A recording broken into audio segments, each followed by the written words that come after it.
জয় গুরু, জয় গুরু। জয় গুরু সকলকে। এত ভালো লাগে সৎসঙ্গে আসতে। যারা সৎসঙ্গে যেতে পারে না তারাই জানে যে এই সৎসঙ্গের মর্মটা কি। সবার প্রথম আমি আমার পরম পিতার শ্রীচরণে কোটি কোটি প্রণাম জানাই। বড়মা রাধা জগত জননী শ্রী শ্রী বড়মার শ্রীচরণে আমার কোটি কোটি প্রণাম। পরম পূজ্য পাদক শ্রী বরদাস শ্রীচরণে আমার কোটি কোটি প্রণাম এবং বর্তমান আচার্য দেবের শ্রীচরণে আমার কোটি কোটি প্রণাম জানাই। আজকে যারা এই সৎসঙ্গে উপস্থিত আছেন সকলের মঙ্গল প্রার্থনা আমি পরম পিতার শ্রীচরণে করি। সবাই ভালো থাকুন, সুস্থ থাকুন, আনন্দে থাকুন। এই যে মানিকদা একটা কথা বলছিলেন না, যে আমরা হয়তো একে অপরকে চিনি না, কিন্তু কোনো বশতে কোথাও না কোথাও দেখা হলে যদি সৎসঙ্গে এই যে ভিডিও অন করে কথা বলি, তাহলে মনে পড়ে হ্যাঁ ওই মাকে তো চিনি, তো ওই মাকে জানি। তো এইসব জানা বা এইসব দেখা কার জন্য সম্ভব হয়েছে? শুধুমাত্র আমার পরম পিতার জন্য। আজকে যদি ঠাকুরকে না ধরতাম তাহলে জীবনের মধ্যে এই মজাটা পেতাম না। আমার জীবনের একটাই মজা, যা পেয়েছি, যা স্বাদ পাচ্ছি, যা আনন্দ করছি, সবই কিন্তু তার দয়ায় পাচ্ছি। তিনি যদি না থাকতেন তাহলে হয়তো আজকে এই বিশাল ভাই আপনাদের সামনেও বসে কথা বলতে পারতেন। দেখুন, ঠাকুর এসছেন হয়তো আমাদের বাঁচানোর জন্য, কিন্তু আমরা তো বাঁচার জন্য তার কাছে যাচ্ছি না। আমরা উল্টে নরকের দিকে যাওয়ার জন্য তাকে সঙ্গ করে নিয়ে চলে যাচ্ছি। কেন? এই কথার মানে হচ্ছে যে ঠাকুর ধরেছি, ঠাকুরের চলন বলন নিজের মধ্যে এনে নিজেকে মডিফাই করে ঠাকুরের মধ্যেই ঠাকুরকে নিজের মধ্যে ইমপ্ল্যান্ট করব। কিন্তু আমরা কি সঠিক্যালি সেটা পারছি? আমরা কিন্তু সঠিক্যালি সেটা পারছি না। আমরা এখনো আমাদের মান, অভিমান, অহংকার, রাগ, চিন্তা এগুলো ত্যাগ করতে পারিনি। ঠাকুরকে যখন প্রার্থনা করি তখন মনে হয় ঠাকুর, কিন্তু যখন সমস্যায় পড়ি তখন বলি ও বাবা, ও মা গো, ও বাবা গো, ও মা গো। কিন্তু কোনোদিন বলি যে ঠাকুর, তোমার দয়ায় বিপদটা এসছে, তো আমি আশা করি তুমি ঠিক আমাকে রক্ষা করবে। এক্স্যাক্টলি এই জিনিসটাকে গেইন করতে হবে। আমি আমার পরম পিতার প্রতি এতটাই আকর্ষিত হয়ে যাব, এতটাই ডিপেন্ডেন্ট হয়ে যাব, এতটাই তার প্রতি নির্ভরশীল হয়ে যাব যে আমার জন্য বিকল্প কোনো জায়গা বা কোনো জিনিস কোনো যায় আসে না। কারণ আমার জীবনে আমার পরম পুরুষ আছে। সব প্রশ্নের একটাই উত্তর, তিনি হলেন আমার পরম পুরুষ। তার দয়া অসীম। তিনি যদি আজ না থাকতেন তাহলে ওই যে মানিকদা যেটা বললেন সেই সেম কথা হয়তো আপনাদের সাথে আমারও দেখা হতো না। আজকে আপনাদের সামনে ঠাকুরের কিছু দয়ার কথা বলবো, কিন্তু তার আগে একটি ছোট্ট ঘটনা বলে আমি শেষ করব।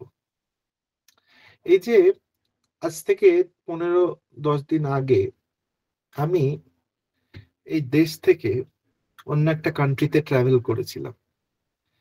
তো এই যে বলে না ঠাকুর তুমি তুমি রথে আছো, পথে আছো, ঠাকুর স্বর্গময়। সত্যি আমি সেটা ফিল করলাম যে আমার পরম পিতা কিন্তু আছে। আমি গত 1 সপ্তাহ 1.5 সপ্তাহ আগে এখান থেকে চায়না থেকে সিঙ্গাপুর, মালয়েশিয়া আর থাইল্যান্ড গেছিলাম। কিছু কাজ ছিল এবং কিছু ঘোরারও ছিল, কিছু ঠাকুরের কাজও ছিল। এইসব প্ল্যান করে আমি বেরিয়েছিলাম। তো আমি বেরোনোর পরে আমি যেই যেদিন বেরোলাম এখান থেকে সেদিন প্রচুর বৃষ্টি হচ্ছিল। আর এতটাই বৃষ্টি হচ্ছিল যে যখন ফ্লাইট টেক অফ করলো, মানে যেন মনে হচ্ছে আমি দুলছি। খুব ভয় লাগছে, তখন খুব ভয় করছিল। কারণ এত জোরে বৃষ্টি, এত বৃষ্টি আমি মানে ফিল করিনি, এত এত বৃষ্টি। কিন্তু ওই যে বললাম না প্রথমেই যে আমি কিছু বলার আগে একটা কথা কি ভাবি, যে ঠাকুর তুমি তো আছো, চিন্তা করব কেন? তো ফ্লাইট যখন টেক অফ করে ফেলেছে, প্রচুর বৃষ্টি, এতই বৃষ্টি, বারবার অ্যালার্ট দিচ্ছে, বারবার সাইন দিচ্ছে যে flight will be flight will be normal, don't take tension, এইসব বলছে।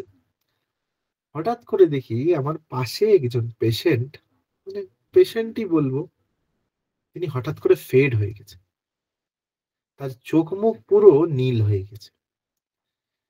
এবার আমরা অবাক হয়ে গেলাম যে হঠাৎ করে সে মানে এরকম হয়ে গেল কেন। আমরা মানে আই জাস্ট স্টার্ট সিইং, আমি ওনাকে দেখতে শুরু করলাম, ততক্ষণে ক্রু মেম্বারকে ডাকাডাকি শুরু, মানে এরকম একটা পরিস্থিতি। তো তারপর দেখছে যে সে পুরো ফ্ল্যাট, তার কোনো মানে সেন্স নেই, বিপি পিপি একদম পড়ে গেছে। সঙ্গে সঙ্গে আমি আমার বিপি মেশিন বার করে তাকে দেখছি, দেখে টেকে তার বাড়ির লোক কেউ নেই, তিনি একা ট্রাভেল করছেন, তিনি এখান থেকে ট্রাভেল করছেন চায়না থেকে। তো আমি খুব অবাক হয়ে গেলাম। সঙ্গে সঙ্গে আমরা কি করলাম, তড়িঘড়ি আমি তার পালস, বিপি আর আই সেন্সেশনটা চেক করলাম। করার পরে কিছুক্ষণ গেল, যাওয়ার পরে দেখছি পেশেন্ট কোনো রেসপন্ড করছে না। তো আমাদের যখন এরকম একটা সিচুয়েশন আসে, আমরা তখনই ভাবি যে we start for CPR, CPR দিতে শুরু করব। তো যখন ওর বুকের উপর উঠে সিপিআরটা দিতে শুরু করা হয়েছে, তখন দেখছি পেশেন্ট করছে। তখন আমি বুঝতে পারলাম এটা হার্ট অ্যাটাক না, এটা হার্ট অ্যাটাক না, নিশ্চয়ই পেশেন্টের এটা একটা অন্য কোনো সিমটম আছে। এবার এই হাজার হাজার মাইলের ওপরে, ফ্লাইটের ওপরে, যে তখন কি পাবো কি নেই, কি টেস্ট করব, কিছু তো বোঝা যায় না। যাই হোক, ঠাকুরের অসীম দয়া, সঙ্গে সঙ্গে আমি কি ভাবলাম যে একটা ফ্রুট জুস খাওয়ানো যাক, বা কোনো সুগার জাতীয় জিনিস খাওয়াতে। তা ওই ক্রু মেম্বার 1 চামচ ওই চিনির একটা পাউচ দেয় না কফিতে ঢালার জন্য, ওই চিনিটা খেলে ওর মুখের মধ্যে ঢুকিয়ে দিচ্ছি, আর ঢুকিয়ে হাতটা দিয়ে এই হাত ঢুকিয়ে গোল গোল গোল গোল গোল গোল গোল গোল করে ঘোরাচ্ছি। হ্যাঁ, একটু প্রথমের দিকে ভাবলাম যে একজন বিদেশি মানুষ তার মুখে হাত দিচ্ছে। যাই হোক, ঠাকুরের কাজ, এটাই মনে করি তার কাজ এটা। অনেকক্ষণ ধরে এই চিনিটাকে আমি গোলানোর চেষ্টা করছি, করতে করতে করতে করতে I I feel him senses. আস্তে আস্তে দেখছি ওর সেন্সেস ফিরছে। যাই হোক, সঙ্গে সঙ্গে আমি কি করলাম, ওকে ওই যেমন বাচ্চা ঝিনুকের মতন ওই কোল্ড ড্রিঙ্ক বা এগুলো খায় না, দুধ খাওয়াতো, তেমন ওই কাপে করে নিয়ে নাক চেপে ঝিনুকের মতন তাকে 1 চাপ অরেঞ্জ জুস খাইয়ে দিলাম। অনেকক্ষণ পর দেখলাম সে স্টেবল হয়ে গেল। পরে জানতে পারি উনি একজন হাই সুগারের পেশেন্ট। ওনার সুগার এতই বেড়ে যায় যে কিছু বলার নেই। ইভেন উনি ওই বৃষ্টির জন্য ভয় পেয়ে উনি ফেড হয়ে গেছিলেন এবং সুগারটা হু করে ফল করে গেছে। জানি না যে তিনি কেন তাকে রক্ষা করলেন, কিন্তু পুরো জিনিসটা যখন আমি সামারাইজ করে ভাবলাম, যখন দেখলাম, আমি আমার জীবনের মধ্যে একটা জিনিস ফিল করলাম। প্রথম জিনিস যেটা ফিল করলাম যে ঠাকুরের যে কি দয়া, আমি সেদিন আবার বুঝলাম। হয়তো আমি ওই ফ্লাইটে যেতাম না, অন্য ফ্লাইটে যেতাম। যদি আমি না যেতাম, তাহলে এই এতক্ষণ 3.5 ঘন্টার একটা ফ্লাইট, এই ফ্লাইটের মধ্যে সে রক্ষা পেত কি করে? 3.5 ঘন্টা যদি তার সুগার ফল্ট হয়ে যেত, হতে পারে সিভিয়ার হাইপোগ্লাইসিমিয়া গিয়ে পেশেন্টটা মারা যেতে পারতো। দ্বিতীয় জিনিস কি ফিল করলাম, যে আমাদের জীবনে যখন ঠাকুর এন্ট্রি নেন, তখন আমাদের এই যে চিন্তা ভয় আমাদের কিন্তু থাকে না। বিশ্বাস করুন, প্রচুর বৃষ্টি হচ্ছিল, এমনই বৃষ্টি হচ্ছে আমি নিজে ভয় পেয়ে গেছি। কিন্তু একটা আশ্বাস আমার জীবনে কি ছিল, আজকে ইষ্টবৃতি করেছি তো, আজকে ঠাকুরের ইষ্টবৃতি করে বেরিয়েছি, কোনো অসুবিধা নেই। তো খুব টেনশন হয়ে গেছিল। টেনশন কি হলো, আমি তো এবার ওই পেশেন্টের পেছনে রেখেছি, এবার আমার সব জিনিসপত্র আমি ওই ব্যাগের মধ্যে রেখে দিয়েছি। আর ব্যাগটা রেখেছি মানে এই যেখানে বসে তার সামনেটা। আমি এবার অলরেডি সব নর্মাল। কেন বললাম ঠাকুর আমার সাথে সবসময় থাকে? যখন আমি ফ্লাইট থেকে নামছি, তখন ওকে তো নিয়ে চলে গেছে আগে। আমরা যখন ফ্লাইট থেকে নামছি, আই ফরগট দ্যাট ব্যাগ। আমি ওই ব্যাগটাকে ওখানে ভুলে চলে এসেছি। এবার বিদেশি ফ্লাইট গুলো কি হয়, কানেক্টিং ফ্লাইট থাকে, এক জায়গা থেকে আরেক জায়গায় যায়, আবার ওই ফ্লাইটটাই উড়ে অন্য জায়গায় চলে যায়। আমি যখন নেবে গেছি, নেবে যাওয়ার অনেকটা হেঁটে এসেছি, হেঁটে যাওয়ার পরে জাস্ট ইমিগ্রেশনে দাঁড়িয়েছি, ইমিগ্রেশনে আমি আমার পাসপোর্ট খুঁজছি। যা, পাসপোর্টটা গেল কোথায়, পাসপোর্টটা গেল কোথায়? এই পাসপোর্ট খুঁজতে খুঁজতে আমি আবার ছুটে যাই, যখন পেছনের দিকে ছুটছি আমাকে আর ঢুকতে দিচ্ছে না। আমি অনেক মানে, মানে এবার এবার I I was just fed, মানে এবার আমি ফেড হয়ে যাবো এরকম একটা পরিস্থিতি আমার হয়ে গেছিল। যাই হোক, ঠাকুর আছেন এটা সবসময় বিলিভ করি আর ফিলও করি। দেখছি যিনি ক্রিউ মেম্বার, যিনি আর কি ওই সময় আমাকে হেল্প করেছিলেন সে পেশেন্টটাকে এ করার জন্য, ততক্ষণে সেই ছুটে ছুটে ছুটে ছুটে আমার ব্যাগটা নিয়ে আসছে। আমি বলছি, ঠাকুর তোমার লীলা কি, এটা কিভাবে সম্ভব? যাই হোক, তিনি এলেন, এসে আমাকে ব্যাগটা ধরিয়ে দিলে বললেন যে I am very much sorry, আপনি আমাদের জন্য আপনি আপনার ব্যাগটা ভুলে গেছেন। যাই হোক, ঠাকুরের দয়ায় আমি ব্যাগটা পেলাম। পাওয়ার পর একটা জিনিস কি চিন্তা করলাম, যে ঠাকুর, আমি যদি ছেড়েও দিই তুমি আমাকে ছাড়বে না, তুমি আমাকে কোনো জিনিস ছাড়ো না। আজকে প্রত্যেকটা জিনিসে একটা জিনিস আমার, প্রত্যেকটা জিনিসে ভরসা, সেটা হচ্ছে আমার ঠাকুর। আমার জীবনে যা ঘটছে সবই তার দয়ায় ঘটছে, এবং তিনি যদি আমার জীবনে না থাকতেন তাহলে আমি এই পথে আসতে পারতাম না। হয়তো আমি অন্য ফ্লাইটে যেতে পারতাম, হয়তো অন্য দিনে ট্রাভেল করতে পারতাম, কেনই বা সেদিনে ট্রাভেল করলাম? একটা জিনিস কি দেখলাম, যে জীবনে যদি ঠাকুর থাকে, প্রেমময় থাকেন, তাহলে চিন্তা করার কোনো জায়গা নেই। কেন নেই? কারণ আমার জীবন মাঝি তো সেই, আমি তো নদীতে ডুবুর ডুবুর করছি, যে দয়া করার সে তো করবে। পার আমি লাগবই, কিনারা আমি হবই, এপার থেকে ওপার আমি যাবই, কেউ আমাকে আটকাতে পারবে না। কিন্তু একটা জিনিস আমি এখানে শিখলাম, যে আমি যদি তাকে ভুলেও যাই, সে আমাকে ভুলে যেতে পারে না। তাহলে ঠাকুরের দয়া কি, আমি একটা জিনিস দেখলাম। আরেকটি, এই ট্রাভেলের দয়ার কথা বলি। যেদিন আমি ফিরছি, আমি তো সস্তেনি মানুষ, আমি রাস্তায় কিছু খেতে পারি না, খুব মানে খিদে পেয়েছে। আমার ব্যাগে ছাতু ছিল, মুড়ি ছিল, ব্রেড ছিল, বিস্কিট ছিল। কিন্তু আনফরচুনেটলি আমি কি করেছিলাম, ভুলবশতে আমি ওই ব্যাগটাকে মেন লাগেজে দিয়ে দিয়েছি, আমার সাথে কোনো ব্যাগ নেই। এবার আমি যে ডেস্টিনেশনে উঠলাম সিঙ্গাপুর থেকে, ওখান থেকে আমি পুরো চায়না অব্দি আসবো, ওই ব্যাগ আমার কাছে থাকবে না। আমি খুব টেনশনে পড়ে গেছি, প্রায় 17 ঘন্টা আমাকে ট্রাভেল করতে হবে, 17 ঘন্টা আমাকে না খেয়ে চলতে হবে। আমি ভেবেছিলাম বার করে নেবো, কিন্তু বার করতে পারিনি, ভুলে গেছি। যাই হোক, ফার্স্ট ফ্লাইট যখন আমি বসলাম, ফার্স্ট ফ্লাইটে আমি বসে আমি খালি ঠাকুরের কথা ভাবছি আর বলছি, ঠাকুর এই জল খেয়ে খেয়ে কতক্ষণ চলবে? আমি ঠাকুরকে বলছি, ঠাকুর এই জল খেয়ে খেয়ে কতক্ষণ চলবে? আর খুব হার্ডলি হলে জুস দেয় আর জল দেয়। এবার যদি কোনো ফুড অর্ডার করলে ঠাকুরের দেয়, তাহলে পাওয়া যায়। যিনি আর কি ফ্লাইটের যিনি ক্রিউ মেম্বার ছিলেন, তিনি আমাকে এসে বলছেন, এই পুরো ফ্লাইটে শুধুমাত্র আপনি একজন ইন্ডিয়ান, বাকি সব অন্য কান্ট্রি।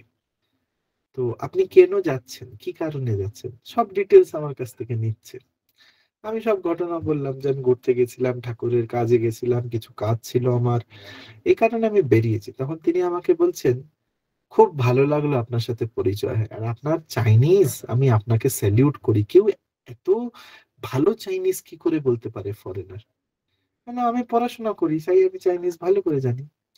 তিনি আমাকে বললেন, আহ আপনার জন্য একটা জিনিস দিতে পারি? আমি বলছি, আগে হ্যাঁ বলুন। বলছে, আমার কাছে কিছু গিফটস আছে আপনার জন্য। আমি বলছি, আগে ভালো কথা, আপনি আমাকে গিফট দিতে যাচ্ছেন, ক্রিউ মেম্বার। এনে তিনি আমাকে, আমি দেখলাম তার দয়া কি, তিনি আমাকে এনে আমাকে একটা জৈন ফুডের থালি দিলেন, বলছেন এটা আপনার জন্য। বলছি, জৈন ফুড এই ফ্লাইটের মধ্যে? বলছি হ্যাঁ, আমাদের last flight Singapore to India ছিল, ইন্ডিয়া টু সিঙ্গাপুর, সিঙ্গাপুর থেকে ছিল। তো তখন এই খাবারটা পড়ে রয়েছে, আপনি শুনলাম ভেজিটেরিয়ান খান না, এই খাবারটা আপনি খান। আমি সত্যি অবাক হয়ে গেলাম যে আমার পরম পুরুষ এভাবে আমার কথা শোনে। পুরো ফ্লাইটে ফরেনার, একজন ইন্ডিয়ান আমি, আমাকে খাবার দিলেন, সেই খাবার উইদাউট অনিয়ন গার্লিক। এখানেই শেষ হয়নি। আমি যখন খাবারটা কমপ্লিট করলাম, খেলাম, খেয়ে দিয়ে আমি যখন এবার বসবো, মানে আমার সিটে বসবো, আমার পাশের দুটো সিট খালি। তিনি আমাকে বলছেন, এত ঘন্টার একটা ফ্লাইট, আপনি একটা ব্ল্যাঙ্কেট নিয়ে শুয়ে পড়ুন। আমি বালিশ মাথায় নিয়ে যেমন বাড়িতে শুই, তেমন ফ্লাইটে শুয়ে শুয়ে ওখান থেকে চায়নায় এলাম। তো তার দয়া কি দেখেছেন? তার দয়া হচ্ছে ভিআইপি ট্রিটমেন্ট। টিকিট কাটলাম একটা, পেলাম 3টে সিট। টিকিটে লিখেছিলাম, খাবারের কথা লিখিনি, তাও তার দয়া যে তিনি তার ব্যবস্থা করে দেন। তো ঠাকুর সব অবস্থায় মানুষের সাথে থাকে, কোনোদিন আশা করে যায়। এবার অনেক মানুষ বলে, তুই সবসময় বলিস সবে ঠাকুরের দয়া, ঠাকুরের দয়া। আরে কি করে মানবো না এটা ঠাকুরের দয়া নয়? আপনি আমাকে বলুন। আজকে আমরা একটা কথা খুব বিলিভ করি যে আমি নিঃশ্বাস ফেলছি, নিচ্ছি, সেটাও ঠাকুরের দয়া নিচ্ছি। তাহলে এত জিনিস ঘটে যাচ্ছে, এগুলো কেন ঠাকুরের দয়া নয়? কেন ঠাকুরের দয়া নয়? তো ঠাকুর সর্বদা আমাদের সাথে আছেন, আমরা অন্ধ, তাকে দেখার চেষ্টা করি না, দেখতে চাই না। তিনি দেখা দিতে চান, তিনি আমাকে ফলো আপ করতে চান, কিন্তু আমি যে মূর্খ মানুষ, আমি তাকে দেখতে চাই না। এই মূর্খামির জন্য আজ আমার জীবন দশা হচ্ছে এটা। ঠাকুরকে সর্বদা কেমন করতে হবে? নিজের জীবনের না দরজা খুলে দিতে হবে। খুলে দেওয়ার পর তাকে আমার জীবনে প্রবেশ করতে দিতে হবে। যেমন একটা কথা বলি, একটা পুরনো ভাঙা পোড়া বাড়িতে ঢুকেছে। ওই ওই বাড়িটার মধ্যে বহু বছর কেউ বসবাস করেনি। ওই বাড়িটাকে ভাঙবেন, পরিষ্কার করবেন। যখন ওই বাড়িটার মধ্যে ঢুকছেন, ঢুকে দেখছেন যে চারিদিক দিয়ে ঝুল ঝঞ্ঝাল ভর্তি, গাছপালা সব ভর্তি, ঢুকতে পারছেন না। অনেক চেষ্টা আপনি করছেন, কিন্তু ওই ভেতরের জিনিস আপনাকে রেজিস্ট করছে ওই বাইরের জিনিসকে ঢুকতে। কিন্তু একটা সময় কি হয়, যখন আপনি ওটার মধ্যে ঢুকে যেতে পারেন, এন্ট্রি করে যেতে পারেন, তখন কি হয়, আপনি ওই ঝুল ঝাড়া নিয়ে ঝুল ঝাড়েন না, সব ঝেড়ে ঝেড়ে ঝেড়ে ঝেড়ে বার করেন। ঠিক তেমনই, ঠিক তেমনই যখন আপনি দীক্ষাটা নিয়ে নিয়েছেন না, আপনি চেষ্টা করছেন আপনার আত্মার সাথে কানেকটেশন করার, কিন্তু আপনি পারছেন না। বহু চেষ্টা করছেন, ঠাকুরের দীক্ষা নিয়েছেন, কিন্তু নিজেকে পরিবর্তন করতে পারছেন না। যেই মুহূর্তে সুস্থইনিটা হয়ে গেল, যেই মুহূর্তে নাম আর ধ্যান মানুষের মধ্যে রটা শুরু হয়ে গেল, তখন ওর মধ্যে এন্ট্রি হয়ে গেল। যখন ঝোল ঝাড়া নিয়ে ঢুকে গেলেন, ঠাকুরের নাম নিয়ে ঢুকে গেলেন, দেখবেন ওই ঝোল ঝাড়ার মতন জীবন ঝাড়া শুরু হয়ে গেছে। ওই জীবন যখন ঝেড়ে পরিষ্কার হয়ে গেল, তখন আপনার জীবনে ঠাকুরের দয়া ছাড়া আর কিছু থাকবে না। কিন্তু দুটো জিনিস খুব ইম্পর্টেন্ট। একটা হচ্ছে, আপনাকে আপনার জীবনে এন্ট্রি দিতে হবে। আপনি যতক্ষণ না তাকে আসতে দেবেন, তাকে প্রতিষ্ঠা করতে দেবেন, আপনার কোনো পরিবর্তন হবে না। অনেক মানুষ বলে, ঠাকুরের দীক্ষা নিয়েছিলাম কিন্তু কোনো লাভ হয়নি, ঠাকুরের নাম নিলাম, কোনো উন্নতি হলো না। अरे भाई, उन्नति कहाँ से होगी? कैसे होगी उन्नति? अगर आप ठाकुर जी को अपने जीवन में स्थान ही नहीं दोगे, যদি তোমার ঠাকুরকে তোমার জীবনে এন্ট্রি দিলে না, ওই নাম নামো নামো ঠাকুর, নামো নামো ঠাকুর করলে হবে? ঠাকুর প্রথমেই বলেছেন, ফার্স্ট পেজ ঠাকুর বলেই দিয়েছেন। এই যে ঠাকুরের ফার্স্ট পেজে একটা কথাই তিনি বারবার মেনশন করে দিয়েছেন, যে আমাকে ঠাকুর সাজিয়ে ভক্ত হইও না। কেন বলেছেন ঠাকুর? কেন? মানুষ ভাবছে ঠাকুর পেয়ে গেছি মানে সব প্রাপ্ত হয়ে গেছে। ঠাকুর বলছেন, কর্ম করার জন্য আমি তোর কাছে গেছি। একটা জুডিশিয়ারি শেখার জন্য একজন উকিল হবে, সে উকিল কি এমনি এমনি হবে? তাকে প্র্যাকটিস করতে হবে। সে তখনই প্র্যাকটিস করতে পারবে যখন সে এক ভালো সিনিয়র পাবে। যখন সে সিনিয়রের গাইডেন্স যাবে তখন সে ওই পথে হেঁটে পাবে। জীবনের আইডেন্টিটি, জীবনের পথ পাওয়ার জন্য ঠাকুর আমার জীবনে এসেছেন। কই আমি তো তার কথা শুনে চলছি না। ঠাকুর বলেছেন মাছ মাংস খাসনি আর পেঁয়াজ রসুন মাদক ছাড়, বাহ, তখনই বলেছিলেন ওই ঠাকুরের কথা শুনিস না তো শরীরে প্রোটিন আসবে কি করে। জীবনে প্রোটিনের আরো অনেক খাবার আছে, সেই প্রোটিন গ্রহণ করার জন্য অ্যানিমালস গ্রহণ করার কোনো মানে নেই।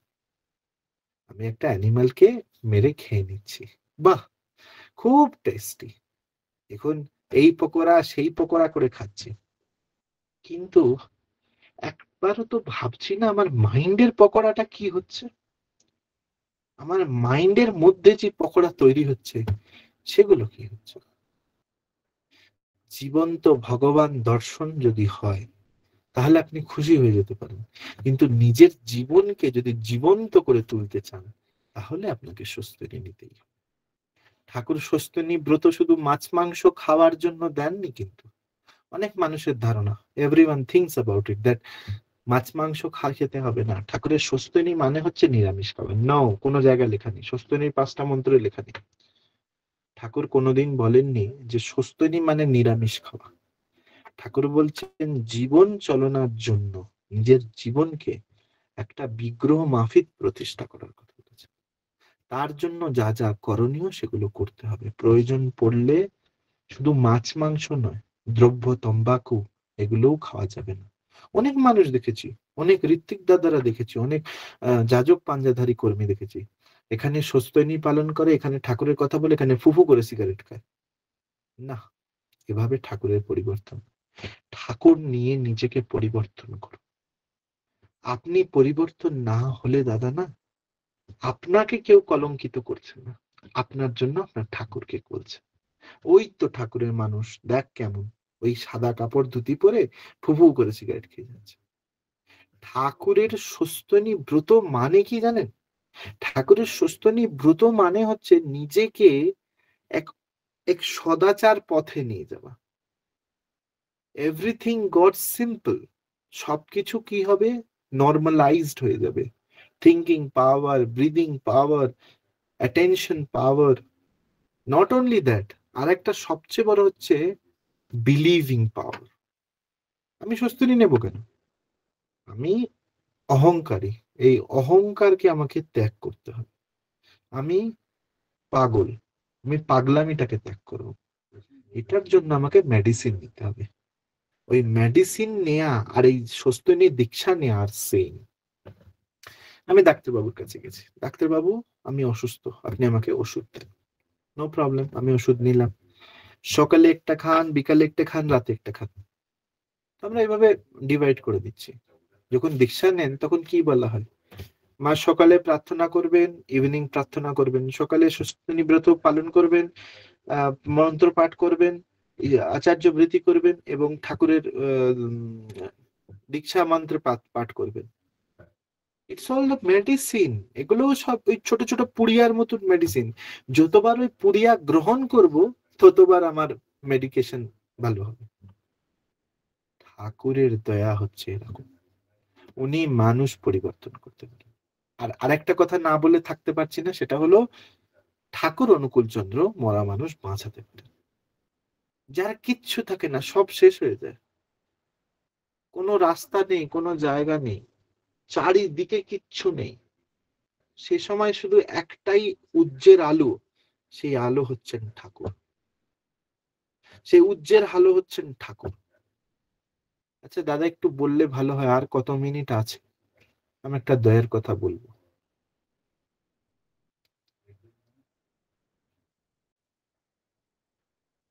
কেউ যদি বলেন। 2-3 মিনিট আগে একটু একটি আরো মানুষ নিজের ব্যালেন্স হয়েছে, জীবন, 6টা 22 মিনিট পর্যন্ত বলেছেন। জয় গুরু দাদা। তো মানুষ একজন খুব ধিৎকার হয়ে গেছে। আমাদের এই ঠাকুরের দীক্ষিত সুস্থনী মানুষ জীবনের থেকে হেরে গেছে, খুব কষ্ট পাচ্ছে, ধার দেনা চারিদিক দিয়ে মানে ডুবে গেছে। ঠাকুরের দীক্ষিত সুস্থনী মানুষ, বহু বছর ঠাকুরকে নিয়ে চলে। ও কি করবে কিছু বুঝে উঠতে পারছে না। লাস্টে ও প্ল্যান করলো যে এই দেহ আর রাখবে না, এই দেহ ত্যাগ করে দেবে। যাই হোক, তিনি কি করলেন, তিনি শুরু করলেন ঠাকুরকে প্রণামী দিয়ে, ঠাকুর আমি দেহ ত্যাগ করতে যাচ্ছি, তোমাকে প্রণামী দিয়ে গেলাম। ভালো কথা। সে কি করে মরবে? সে মরবে হচ্ছে অনেকগুলো ওষুধ খেয়ে। ভালো কথা, খুব ভালো কথা। তো যখন বাড়িতে কেউ নেই, চারিদিকে জানলা দরজা কপাট বন্ধ, যখন ওষুধগুলো নিয়ে বসেছে, তার সাথে জল নিয়ে বসেছে, একটা করে মেডিসিন খাচ্ছে, একটু করে জল খাচ্ছে, আর যেন মনে হচ্ছে কেউ গেটে এসছে। আবার যাচ্ছে, আবার গিয়ে দরজাটা খুলে দেখছে কেউ নেই, আবার এসে আবার একটা করে মেডিসিন খাচ্ছে আর জল খাচ্ছে, আবার দেখছে কেউ নাকি খটখট খটখট করছে। বারবার বিরক্ত হয়ে বলছে, দূর, মরতে এসছি সেটাও শান্তিতে মরতে দেবে না। আবার গিয়ে গেট খুলেছে, খুলে দেখছে কেউ নেই। তারপর গিয়ে ঠাকুর ঘরে বসে বলছে ঠাকুরকে, ঠাকুর এত জ্বালা যন্ত্রণা, এবার মরতে চাইছি ততেও মরণ হচ্ছে না আমার,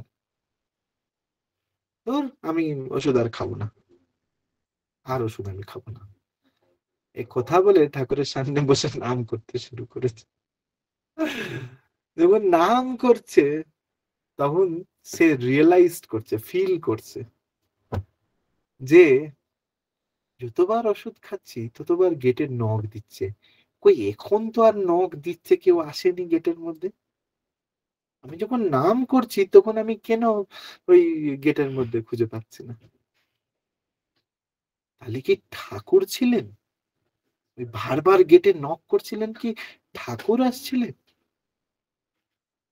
হঠাৎ করে তার মন মন মানে চেঞ্জড, মানে জাস্ট চেঞ্জড হয়ে সে তড়িঘড়ি ব্যাগ জম্বল কম্বল গুছিয়ে দেওঘর পালাইছে। কারণ কি হলো, হঠাৎ করে কি হলো? तो ही वेंट के बाद गया, गने के बाद फिर पूज्यपाद आचार्य देव जी को प्रणाम किया, पूजनीय अविन दादा को प्रणाम किया। দুজনের কাছে গিয়ে প্রণাম করছে। অবিন দাদাকে যখনই প্রণাম করেছে, অবিন দাদা, কি দাদা ভালো আছেন তো? আপনার জন্য কতবার আমার মন কেমন করছিল আপনি জানেন। ও মানুষ বলছে অবিন দাদা তো আমাকে চেনেও নয়, জানেও নয়, তাহলে হঠাৎ করে অবিন দাদা আমাকে এই কথা বললেন কেন?